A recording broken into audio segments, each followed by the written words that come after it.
தருமபுரி மாவட்டம் பென்னாகரம் அடுத்த ஒகேனக்கல் காவிரி ஆற்றில் வெள்ளப்பெருக்கு ஏற்பட்டு நீர்வரத்து வினாடிக்கு 32,000 கனஅடியாக அதிகரித்துள்ளது. இதுகுறித்து கூடுதல் விவரங்களை செய்தியாளர் மாதையன் வழங்க கேட்கலாம். மாதையன், ஒகேனக்கலில் வெள்ளப்பெருக்கு ஏற்பட்டிருக்கிறது. நீர்வரத்து தற்போது எவ்வளவு உயர்ந்திருக்கிறது? இது தொடர்பான கூடுதல் விவரங்களை சொல்லுங்க. தென்மேற்கு பருவமழை மீண்டும் துவங்குவதனால கேரளா, வயநாடு பகுதியில கடந்த 3 மாதத்துக்கும் மேற்பட்ட நாட்களாகவே கனமழை பெய்து வருகிறது. இதனால் கர்நாடகா மாநிலத்தில் அமைந்துள்ள கிருஷ்ணசாகர் அணையும் கபினி அணையும் முழு கொள்ளல் வைத்ததுனால வரும் தண்ணீரானது அனைத்துமே உபரி நீராக திறக்கப்படுகிறது. கபினி அணையிலிருந்து சுமார் 42,000 கனஅடி தண்ணீர் தமிழகத்துக்கு உபரி நீராக திறக்கப்பட்ட தண்ணீர் கடந்த ஒரு வாரத்துக்கும் மேற்பட்ட நாட்களாகவே தமிழக எல்லைக்கு நீர்வரத்து அதிகரிப்பதும் குறைவதுமாக உள்ளது.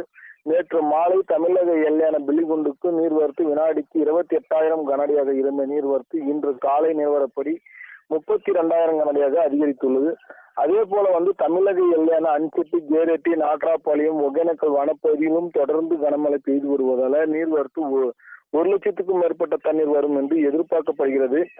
கடந்த ஒரு வாரத்துக்கும் மேற்பட்ட நீரின்றி வறண்டு போயிருந்த நிலையில தற்போது மீண்டும் வெள்ளப்பெருக்கு ஏற்பட்டுள்ளதை தற்போது பார்க்க முடியும்.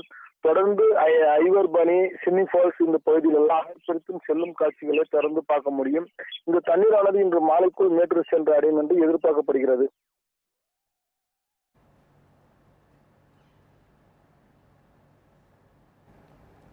விவரங்களுக்கு நன்றி மாதையன்.